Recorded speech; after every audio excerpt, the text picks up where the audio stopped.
Good morning, children. We are doing chapter 8, Little Plants, and most of the topics we have covered. And I hope you are all watching the videos carefully to understand the chapter. Today we will cover two topics, that is, how do the seeds of plants get dispersed in distant areas and which plants have been introduced in India from other countries. So first, to begin with, dispersal of seeds.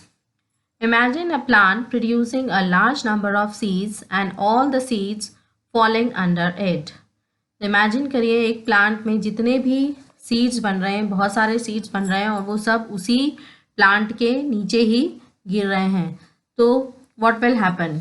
उसी same place पर बहुत सारे एक ही तरह के plants हो जाएंगे और थोड़े समय बाद किसी को भी प्रॉपरली ग्रो करने की जगह नहीं मिलेगी. So here are few questions given to you. How many of them will grow into new plants? उनमें से कितने seeds जो हैं वो नए plants बन पाएंगे? How many of them will become trees? इनमें से कितने trees बन पाएंगे?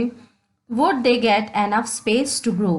क्या सभी को इतनी space मिल जाएगी कि वो properly grow कर सकें? So I think the answer will be no. All of them will not grow into plants. All of them will not become trees and all of them will not get enough space to grow.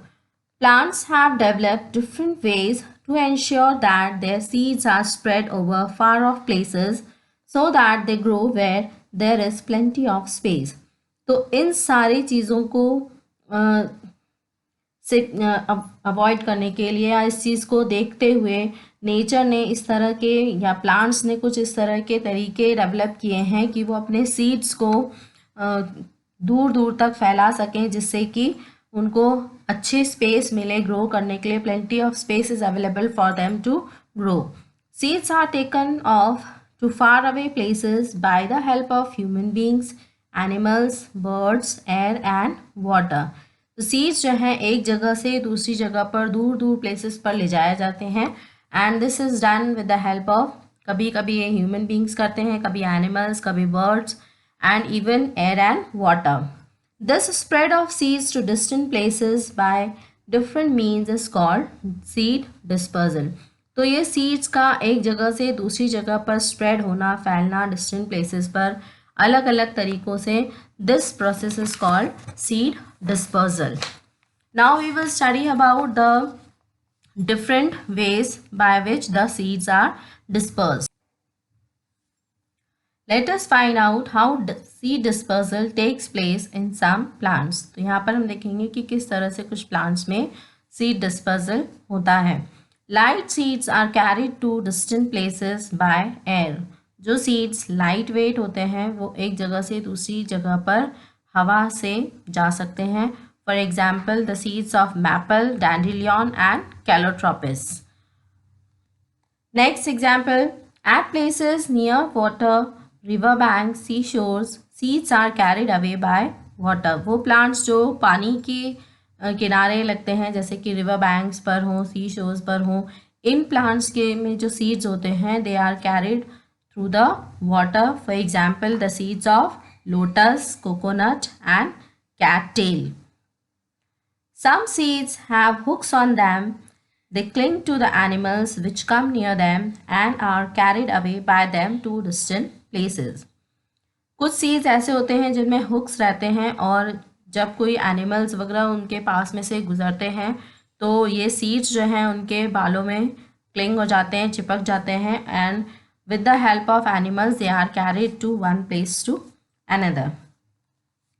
Fruits of some plants explode on drying. This helps the seeds to fall at a distance from the mother plant. So ये जो hooks वाले plant हैं जिनमें hooks वाले seeds हैं जो कि animals को स्टिक हो जाते हैं, examples of such plants are beggar ticks on human clothes, hooks of xanthium. These are the examples of seeds which have hooks on them and they cling to the animals or human beings and they are displaced from one place to another. कुछ fruits ऐसे होते हैं plants के जो कि सूखने पर explode होते हैं, एक्सप्लोजन होता है उनमें, वो फली के जैसे होते हैं और उनमें एक्सप्लोजन होता है, उनके अंदर जो सीड्स प्रेजेंट होते हैं वो एक्सप्लोजन होने पर दूर दूर तक फैल जाते हैं, and by this method they are separated from the mother plant. For example iris, opium, viola and pea. Have you seen a peepal, a tomato, or a guava plant growing at unusual places like a rooftop or near the water tank? How did their seeds reach such places? Is it something related to the birds and their food? Try to find out. तो आपने कभी छत पर पानी की टंकी के पास में पीपल का या टमाटर का या गुआवा का प्लांट उगते हुए देखा होगा. द मोस्ट कॉमन आपने पीपल का प्लांट देखा होगा. तो वहाँ पर सीड इतनी ऊपर तक कैसे पहुँचता है? It is with the help of birds. Birds जब इनके सीड्स को खाते हैं, इनके फ्रूट को खाते हैं, तो the seeds are not digested in their body, और जब वो it is thrown out with the in the waste of the birds on the rooftops, and here they grow in the form of a new plant. इस तरह से जब वो seed उनके waste digest नहीं होता है, उनके वेस्ट के थ्रू बाहर निकलता है, और तो वो रूफ टॉप पर या पानी की टंकी के पास में वो उगने लग जाता है. वहाँ पर उसे मॉइस्चर अवेलेबल होता है. Plants. Now the next topic, plants that have been brought to India from other countries. Now we will study about the plants which are brought to India from other countries, from different countries. There are a number of plants which were brought to India from other countries. For example, chili plants came to India from South America. Potato, tobacco, guava and lemon have come from Portugal. यहाँ पर हम उन plants के बारे में पढ़ेंगे जो कि इंडिया के नेटिव प्लांट्स नहीं हैं, उनको बाहर के कंट्रीज से लाकर इंडिया में लगाया गया है. जैसे कि चिली प्लांट जो है वो इंडिया में साउथ अमेरिका से लाया गया है. पोटैटो, टोबैको, गुआवा, लेमन, इनको पोर्चुगल से लाया गया है. T and Apple have come from China and grapes have come from Turkey. T और एप्पल प्लांट जो है वो चाइना से लाए गए हैं, एंड ग्रेप्स जो है वो टर्की से लाए गए हैं ये plants. These plants were brought to our country many years back. They have now become a part of our cultivated plants. तो कई सालों पहले इन प्लांट्स को इंडिया में लाया गया था, और आज ये प्लांट्स जो हैं हमारे कंट्री के कल्टिवेटेड प्लांट्स का एक पार्ट बन चुके हैं. Today, India is the largest producer and exporter of chilies and second largest exporter of tea. तो आज इंडिया जो है वो लार्जेस्ट प्रोड्यूसर, सबसे ज़्यादा प्रोडक्शन होता है चिलीज़ का इंडिया में और एक्सपोर्ट किया जाता है, और इसी तरह से सेकेंड लार्जेस्ट कंट्री है टी को एक्सपोर्ट करने के लिए. Chilli is grown all over India, mainly in Andhra Pradesh and Karnataka. Chilli पूरे इंडिया में ग्रो किया जाता है और ज़्यादातर जो है इसका प्रोडक्शन आंध्र प्रदेश एंड कर्नाटका में होता है.